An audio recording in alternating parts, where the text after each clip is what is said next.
Whizzing. Good afternoon. Thank you very much for joining me, and sorry for the little technical delay there.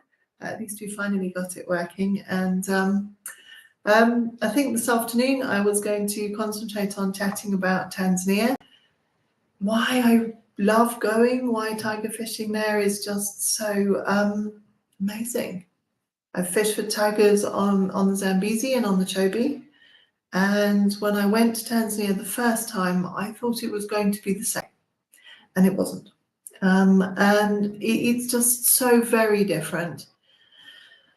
The rivers are smaller, but they're still really big. They're incredibly deep, they're very ancient. And so within that, the waters of both the Manyara and the Ruhuji, there are a lot of tigerfish. There are, more importantly, a lot of very, very big tigerfish. And that is what makes it, for me personally, really exciting, and why I've been back so many times. It's also why my car is so ancient, because I keep spending the new car money on going back to Tanzania. It is, if you've never been, it's definitely somewhere that you should consider seriously, particularly if you like targeting hard fighting fish. They fight dirty. They obviously have these solid mouths, solid jaws. So the purchase for your hooks is limited. They're sneaky. They live in structure. They'll wrap you around anything. They dive deep. They sit deep, and they jump. The big ones tend not to, but the smaller fish, and I use smaller quite as a very loose term, aerialize quite well. And if you haven't got your tension, you're going to lose them. I think the biggest trick about fishing for tigers, certainly in Tanzania, is not playing them on a reel. I've lost more fish trying to do that than I have just holding tight onto my line and bringing them in that way. I think that the whole experience of being there is what makes it so special. Dar es Salaam is a big, noisy, hectic city, and you are in and out. You have an overnight, fly very early the following morning, and when you arrive in camp, at the runway into camp, it is a completely different world. It's quiet, and all you have are the sound of the bush around you and the sound of the river. And having come from that absolute manic, noisy, bustling city, it's a fabulous contrast. Now, you've got two rivers to fish. You've got the Manyara, which is deeper, it's wider, it's darker somehow. And the camp there is the new camp, absolutely fabulous. It's Meru tent style camps. You're incredibly well looked after. And you fish 4 rods on the Manyara, and you fish 4 rods on the Ruhuji, which, again, it's not overly technical, but the Ruhuji always strikes me as a lighter river. It's not quite as deep. In some places it's a little bit narrower. There's lots of rills and rapids. They're just very different. So the fact that you move is, I think, fabulous. So you have 3 days fishing on the Manyara and 3 days fishing on the Ruhuji, and you swap. So the first 4 will start on one, the other 4 anglers, because this is the joy of it. There's only 8 of you, and there's 4 fishing each river at each time. So you just move and swap over, and it's the difference between the 2 rivers is quite noticeable. So you don't feel as if you should have stayed on one and not moved to the other, because you're getting a completely different experience on both. Accommodation wise, the same. It's Meru style tents, and for the most part you will be single accommodation, but for a couple of nights, beginning and end, or rather the swap overnights, there you will be a couple of rods will have to share, because there just aren't enough, but they're plenty roomy, enough, and it really isn't usually an issue for anybody. When you fish, you're fishing from big aluminium boat, and you've got your guide, and you've got your chap on the engine, and your two anglers. And I'm quite often asked whether there's enough room. And the answer is yes, particularly if you're lucky enough to have a left-hand angler and a right-hand angler. That's perfect. But otherwise, I fish right-handed. Most of my fishing partners have always fished right-handed as well. But actually, it really isn't an issue. You're fishing hard into structure, and while you are fishing heavy-weighted lines, you do have plenty of time to sit as you move between pools, between sections, just to give your arm a rest, because it can be hard. It can be hard work, particularly if you're like me and you spend most of your time in front of a keyboard and not enough time outside practicing with your rods. It's one of the few places where you don't have to take, well, you have to take spare kit, and you have to have backups with you. You don't need a wide variety of rods. So I've always traveled with my 2 9-weights. Absolutely fine for that. Perfect for the tigers.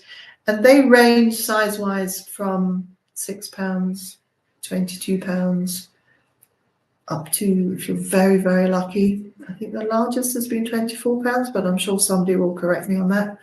And you don't need more than your 9-weight for that. You don't need a bigger rod. You don't need a heavier rod. But if you want to target other species when you're there, pack a light rod, but pack a 4 or a 5-weight for the yellowfish. Absolutely amazing fun. And they have 2 endemic species in the Kilimanjaro river valleys, and they're absolutely worthwhile spending time to move off and go and have a play for them, do a little bit of nymphing. Feels completely weird. You're in Africa, you know that there's crocs around. You have to be very aware of the fact that you aren't alone in the water. And as you move across the riverbank, you're not in the water itself, you're maybe just up to your ankles, and nymphing in very, very shallow little rills for the yellowfish is just brilliant fun. Should do it if you go. And you may also find that you have the opportunity of an evening to using some of the conventional gear to perhaps fish for the big vundu, for the catfish. But also during the course of the day, you may come across other species. And again, they're not common. They really aren't common. But those rivers are deep, and they do have their secrets. And while I haven't been lucky enough to see evidence of or target the pacu-like denizens of the Kilimanjaro River Valley, other people have, and like their counterparts in Bolivia, they're fruit eaters, flower eaters, so they have flat teeth and the same body shape. Just if you have the opportunity to put a fly underneath a fruiting or a flowering tree which is dropping its flowers onto the water surface, it's definitely worth chatting to your guides and trying to rustle up some form of enticing fly to put underneath and pull across. I got incredibly lucky one year, and I caught what they call a toothless tiger. It's I'm going to get this wrong. An Alestes stormani. That's it, Alestes stormani, and it essentially looks exactly like a tigerfish in its colouring and its fin shape. But it's only when you look at the mouth that it looks different. And I thought initially that I had caught a tigerfish who was going through the process of losing its teeth and replacing them. But as we brought it in and got it up to the boat, we realized that it wasn't. It it was this sort of fake tigerfish, and it has pacu-like teeth, human-like teeth. It has one row at the top, 2 rows at the bottom, and it's absolutely nailed its ability to, I guess, hide amongst the predators, because you couldn't get a more perfect looking fake tigerfish if you tried it. Absolutely wonderful. So there's always surprises, and in amongst all of this, you are deep in the African bush. It's wonderful. It's quiet. You've got the smells and the sounds of Africa around you, and at night. And if you're like me, if you like birds, there's so much to see. I'm quite often told off for not spending enough time fishing and too much time bird watching. But when you're somewhere where you do see things like Pell's fishing owls and palm-nut vultures, which you don't see, there are people who spend fortunes traveling to Southern Africa to hopefully see Pell's.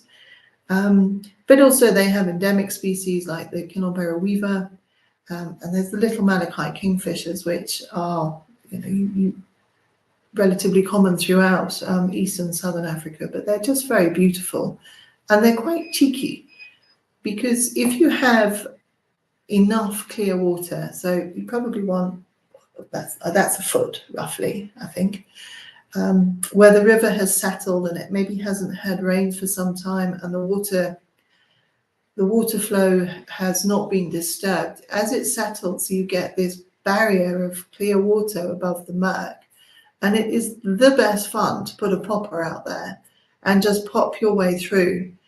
And it's a little, all you can really see coming out of the murk is teeth, or just a flash of silver, and then there's this enormous smash as it hits you, as it goes for your fly. Usually the water pushes the popper away, and then they'll turn and come back for another go. But again, it's great fun. But while you're putting your popper out there, these little malachite kingfishers will quite often hover around, come down, pick up your fly, drop it when they realize that it's not a fish and it's not tempting. But they keep doing it. And I'm absolutely terrified that at some point I'm going to lose a kingfisher and a fly to a tigerfish, who's just got his timing right and got it lucky. But I hope that I'm giving you an idea of why it's such a special place to be, why it's very different. They're big. You have a variety of fish to target through the season. The season starts in early September, goes through to the middle of November. And within that period, there's more of the smaller males. And again, I'm using small lightly because they're quite, the 6 pounds, 8 pounds up, 10, 12, 14.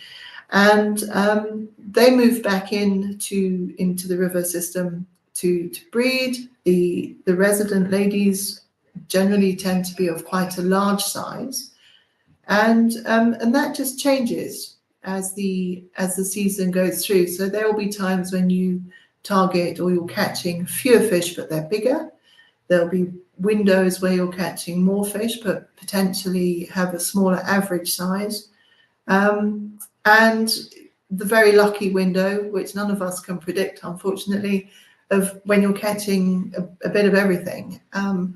But it is somewhere that if you like really feeling away from the world, and you're not too fazed by very much, please put it on your list. And I'd always love to chat about it.